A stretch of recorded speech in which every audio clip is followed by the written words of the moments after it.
Hello everyone, my name is Pawan and I welcome you all towards my channel. So guys, today we'll be learning about the powers and functions of the governor. So now, who is the governor? What are the responsibilities out of him? What are the conditions prescribed to become a governor? What is the age qualification, age bar limit? How a governor can be actually removed? All that we'll be discussing in this very small video.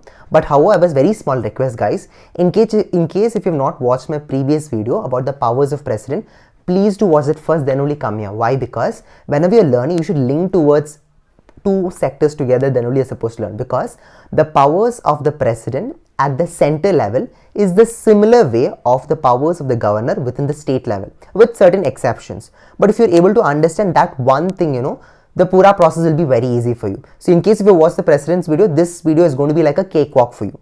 So now, however, let's get started about who is the governor. First question. So guys, the governor is none other than he is the chief executive and the head of the state. Chief executive and head of the state. Whereas president, who was he? He was a nominal executive. Governor, he is a chief executive and head of where? Who? Head of the state. Second important thing is that he is the agent of the central government. I hope now we get to understand why there is always a conflict between the chief ministers and the governor of every state, especially in Tamil Nadu, Kerala and all. What is the reason behind it now. Third important thing is that he is appointed by the president. These are the three important categories which you need to keep in the mind, especially about the governor. What are the qualifications of becoming a governor? First thing is that you should be a citizen of India. If you are above 35 years of age, you can also apply for it. Second important thing is that you should be a citizen of India above 35 years of age. You should not hold any kind of office of profit. These are the three important categories which you need to keep in the mind. I am not putting much amount of essence of explanation in this because in my previous video of the president itself I've covered up much detail about these factors, but I hope you understood a basic understanding of qualifications for becoming a governor. What are the conditions of becoming the governor? See guys, there are basically 4 plus 2 important conditions which you need to keep in the mind. First of all, he should not be a member of either House of Parliament or hold any kind of or become a member of any kind of state legislature assembly. So in case if he is part of that state legislature or the parliament, is like he's an MP something, you have to retire from that particular position, or you have to resign, not retire, sorry, resign from that particular position. Only then he's supposed to apply for becoming a governor. Point number 2 is that he should not hold any kind of office of profit. Office of profit, when he is basically holding in that particular office, he should not be controlling or governed by any kind of private firms, private this one. He should not be indulging much over that, because even though if he has owned this one, business modules and all, he is not supposed to dwell much deep into it. I mean like that, he should not have separate office of profit along with when he is having a centralized government office within himself. But about office of profit, upcoming videos I'll be making much clear for you. But for the time being, just remember this. Third important thing is that he have to stay in Raj Bhavan. Raj Bhavan. Where does president stay? Rashtrapati Bhavan. Where does governor stay? Raj Bhavan. Especially in Puducherry, where was Lieutenant Kiran Bedi was staying? Raj Nivas. Remember, right? So yeah. So Raj Bhavan is the place where the governor stays. The fourth important thing is that he enjoys all kind of emoluments like allowances, salaries, everything as prescribed by the parliament. And guys, I want to tell one important thing for you. As I said, 2 bonus tips, 4 plus 2. See guys, the president gets immunity of any kind of criminal proceeding. So if a governor is basically sitting in his office, he cannot be arrested when he is in that office. But however, he can be arrested only after he is removed from that particular post. Got it? And he cannot be arrested or imprisonment at any point of time while he is holding that particular kind of office. What are the oath formalities of becoming the governor? Oath, the fourth formality is that, see this oath, when president is taking up the oath, who makes along with him to do this oath? It is the chief justice of that particular state. However, if chief justice is absent, who will work on behalf of him? It's none other than the senior judge of that particular high court. Got it? Senior judge of that high court. Now what is and all he's going to tell in his oath? Very same thing as what was said in the president's ka this one. First thing is about to faithfully execute the office. The second one is that to preserve, protect and uplift the importance of the constitution. Third thing is about to devote the service for the well-being of the people. These are 3 things which a governor takes up into consideration while presenting his oath in the office.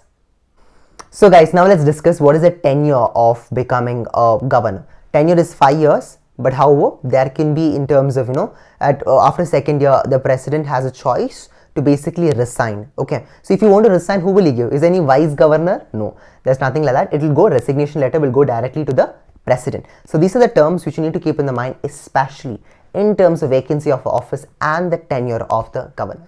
What are the functions and powers of the governor? See guys, governor has 4 important powers. One is executive powers, second one legislative powers, third one financial powers, fourth one judicial powers. Executive powers, yes, to maintain law and order, especially when Kiran Bedi, when she was the lieutenant governor of Pondicherry, you could see many kind of law and order issue was handled by her. It was many viral videos was there. If you have not watched, please do check it out. Executive powers, they have complete authority of maintaining law and order. Second thing, legislative powers. See guys, legislative powers, especially when I was explaining about President ka video, I said 3 important components. When a bill is basically passed in that particular legislative assemblies, for example, it could be in Vidhan Sabha, Vidhan Parishad. Once it is coming to the governor, if I am the governor, I can do 3 things. I can give assent to that particular bill, and it can become the law of the land. Second thing, and that bill can become act. Second important thing, I can withhold the assent. Okay, I can withhold the assent. Third thing, I can give that particular thing for their own reconsideration. I can tell the state legislatures that please reconsider this particular bill and then get back to me. I can tell in that way also. Once I give it back to them and again it is passed, then I do not have a choice. It will still get passed. Fourth thing what I can do is that I can take that particular bill once it is reaching into my hand. I can give directly to the president. What can president do? He can give assent. He can withhold the pura this one bill.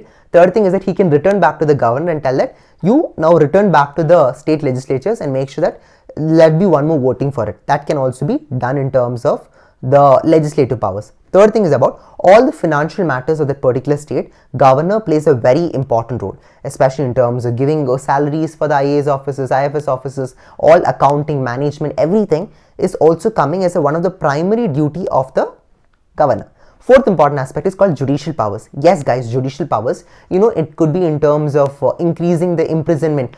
In case if you watch my previous video, same thing over here too. In case if there is a life imprisonment, governor do have a power of restricting it for a certain period with a certain kind of exception. And I hope even most of the grievous any kind of inheritance of any particular act, that particular aspect can also be reduced with the power of judicial powers. Yes, governor do has the power, so some kind of exceptions or aspects will still exist, but similar way of what we discussed in the president's category, few categories, that's more than enough, which you need to keep in the mind, especially when we discuss about executive powers, legislative powers, financial powers and judicial powers. Now, these are the major important concepts are the functions and powers of the governor.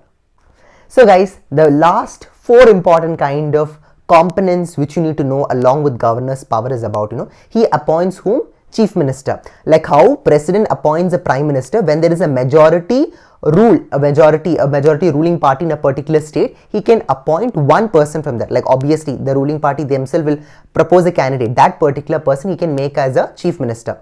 Second thing is that he can appoint other ministers, ministers like Health Minister in Karnataka itself or in Tamil Nadu itself, Maharashtra itself, Health Minister, Education Minister, Finance Minister. So these are the internal ministers, he can appoint them. Can he do it alone? No, he can't do it alone, obviously with the consultation of the Chief Minister.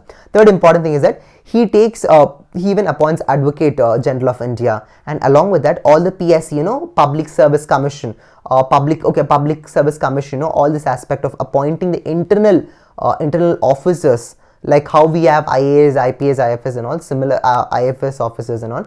In the state level, he appoints the chairman of the Public Service Commission, and its overall regulation is also done to him, in which they are supposed to report to him if there is any kind of flaws or any kind of improvement needs to be done. That is basically reported to the governor. So guys, this is an overall understanding about the governor and its overall functionalities. So guys, that's all for today's video. Hope you liked it. Hope you like and share this video. Today I've just condensified the pura content of the governor with comparison to the precedent of my previous video. Hope you have liked it. Please do let me know your views in the comment box. Wishing you all the best. Good luck. Jai Hind. Jai Bharat.